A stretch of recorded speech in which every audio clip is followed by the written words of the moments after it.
Oh shoot. Oh. What's going on, JP? Little Callum, what's up? What's up? How you been, brother? Chris, what's going on? I I'm gonna. I just noticed that you have a channel, Chris. I didn't even know. It's so hard to keep up with the channels, but yeah, I seen your stuff, so I may try to check some out, and maybe we could add you in on the news for the week, each week. So, what lanyard do I run? I use the Buckingham rope grab, and it's very similar. I'll show you. I have this. I have this one, and I believe this is meant for. It's like a almost like a skinny wire-ish rope, but I pulled this out of a brush fire, and it was still good. The rope maybe burnt up. I can't remember, but Rock Exotica make it. I have a Buckingham, so the only difference between mine, it's about that size. The diameter for the rope's a little bit bigger, but the difference with mine is you see how the handle is. You would clip in here, and the way you work these is there's like a little wire, and then that helps. There's a spring in there that always engages it back into pinching the rope like it's supposed to. And then when you need to get some rope, you push it forward. So the thing I like about the Buckingham is this is rotated. So a lot of times you would have to have this in a perfect position, but with that rotated, it like lets it set easier, and then it's like ergonomics. It turns, so it's easier to get thumb action on it too. So I use the Buckingham rope grab that's like this, and then I use I think it's called. Let's see. I think it's called the Hawkeye. Is the actual. Yeah, I'm not finding the paper right now. There's so much stuff all over the place, but it's I believe it's called the Hawkeye. Is the actual rope that I use too. So combination of those two. Rock Exotica was the original one, and I don't even know. I would think I have the old Rock Exotica one here, but I don't. I actually I have like two or three different rope grabs. So randomly, if I need an extra lanyard, I will usually just grab it out of my bag and hook it up. So the problem with these, did I put that up? No, said it here somewhere, didn't I? I'm having one of those days, I swear. But wherever I put that thing, now I'm aggravated. Where did I put it? What? Oh, I did put it over here. I just didn't put it back in the same spot. The problem with these things is the wire will randomly fall out and like rust and break off, and it attaches there to this thing, and then it attaches here. I had to use some weed eater string to get my. I have a couple of them in my bag. I repaired them, and weed eater string worked really good. So that's what I ended up using with it. Billy, what's going on? Yeah, I gotta put this back together after cleaning everything, and I figured I'd chit chat with you guys when I do it. The 150 hasn't been getting the love that it deserves, and I've been really having to just go with my 201. It kind of sat idle for a very long time, my 201 did, and that was because I was running my 200 or I was running this. Wasn't even really running the 200 all that much, but yeah, I had some issues with it not wanting to start and having trouble running, and I believe it was a spark problem. We're running some Lucas treatment through it now in the next tank that I run tomorrow. a little strong so that maybe we could break a few things loose in the car on those jets or something. Um, but yeah, I just with these top handles, I think one of the biggest things people don't realize is you have to keep these air filters clean if you want the saw to last and have a good life. So it's really important. They get really hot, they'll burn themselves up. So Billy, you handling business? What's up, Brandon? How are you, brother?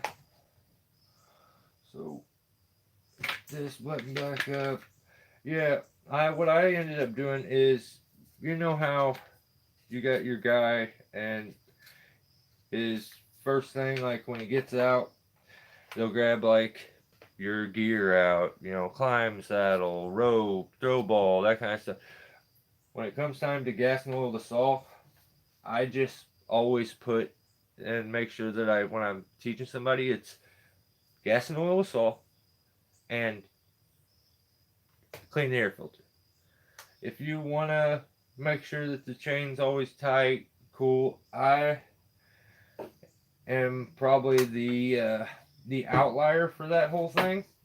If you've seen me run a chainsaw, I'm very free with how loose I'll leave my chain, and I've never burnt up bars or anything, so been pretty lucky as far as that goes. Oh, Chris, I'm sure you've covered this, but I have found my Milwaukee top handle saw is almost my favorite over my 200T. That's cool, Chris. I used one a little while back, and it even had a dull chain that this farmer had sharpened himself. I think he probably had the chain kind of sharp, but the problem is he didn't know that you have to knock the guides down too. So I don't know if most people understand that concept and why that's a big deal. But here, if I show you, I know most of you guys, this is not going to matter to you. Here's a chain, okay? So every link has got a tooth right there. Or no, hang on. Yeah, I can't get it to go in the camera. So it's got a tooth, and then in front of the tooth, it's got a guide, a little hook thing. It's hard to see in this camera, but what happens is if you don't knock these down, the tooth, if you look at it, it leans backwards. It goes the taller or the longer it gets, the taller it gets. So as you're filing it, it's getting shorter. So if you don't knock the edge of these down, what happens is it makes it skip the tooth. It never ends up cutting. So if you take these down too much, then the tooth hits too hard and you get a chatter in it. It'll stick a whole bunch. So there's a fine line. And these like 1/4 inch Pico chains are very aggravating when it comes to that stuff. So thinking about actually buying one of those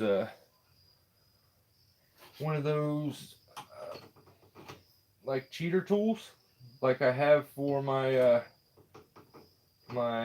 shoot. What do I have? My 362 and my 660. The one that does the flat filing and the filing all at once. I was thinking about maybe getting one of those for my 1/4 inch Pico chains because I have them on my pole saw and on this. And you know what? I've been using this old pole saw. They don't make it no more. Um, and it's like a full size big steel pole saw. Maybe I'll do a little review and comparison between that and my 12 foot. I think the other one's like 18 or something. Mine's a 12 foot. And I'll do a comparison between mine's stationary. It breaks down into two pieces. The one I've been using is stupid heavy and awkward and long, but it's got tons of power, but it's telescopic. So two completely different kinds of pole saws. So yeah, I'm thinking about maybe doing a little comparison here coming up on those. But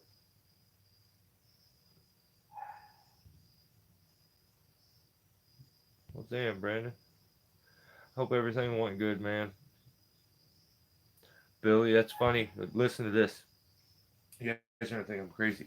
Okay, so I'm like, I think there's something going on. I think there may be a skunk.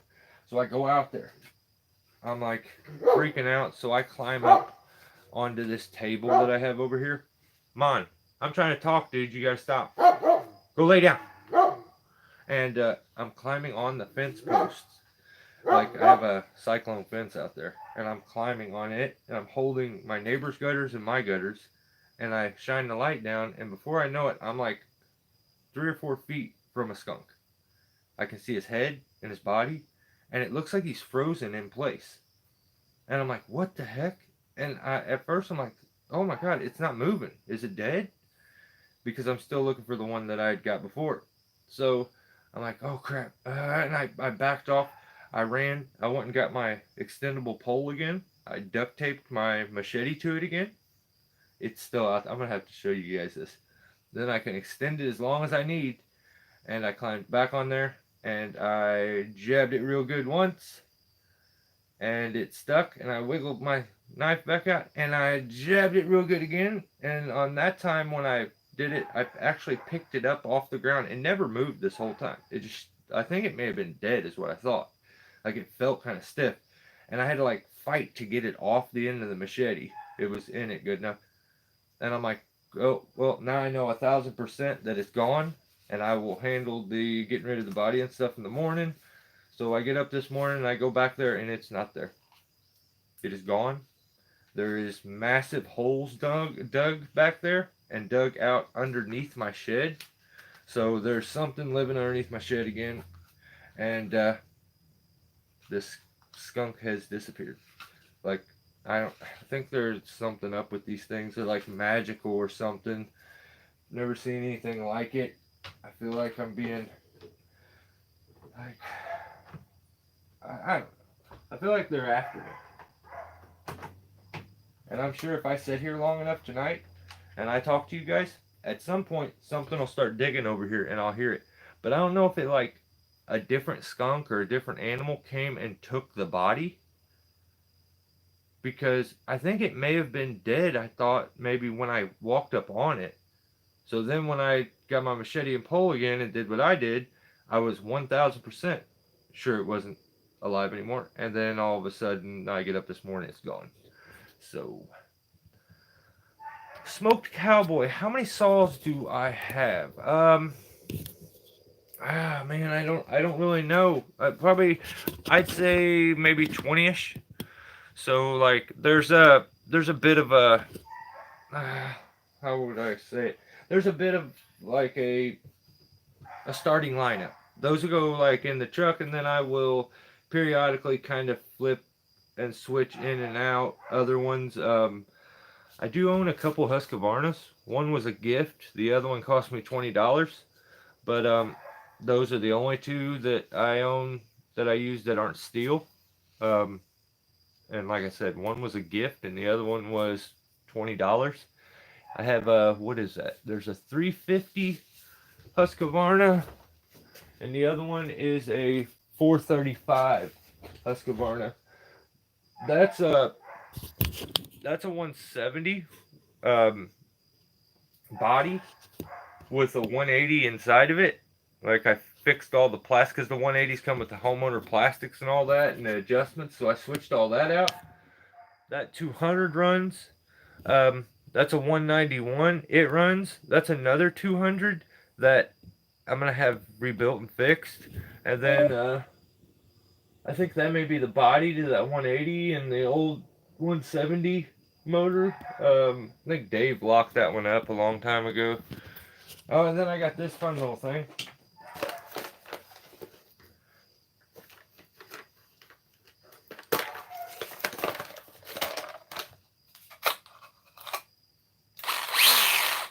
It's when I do serious work. Yeah. Well, my phone's about to go dead. I hate to just run off on you guys. Kind of feel rude. But, yeah, if I don't, my phone is legit going to die. So, let's see if this works. Yeah. Let me finish this up. And then I'll probably have to call it a night. Take off before my phone completely shuts off. So I still gotta go to the grocery store. But yeah, the skunk is like still trying to get me. Hey, one thing. So when you're putting your chainsaw back together and you're adjusting the chain and stuff, I think most people, I don't hear people talk about it, don't leave your brake on. The clutch has it locked into place and it doesn't want to move. So you'll end up breaking tensioners if you have the brake on and you try to tighten up your chain. So always make sure your chain's off, get it snug, then do your thing where you tighten it to where you want it. It's a little loose. So there, and then I keep it lifted up in the air with the bar pressed down, and then tighten the nut up.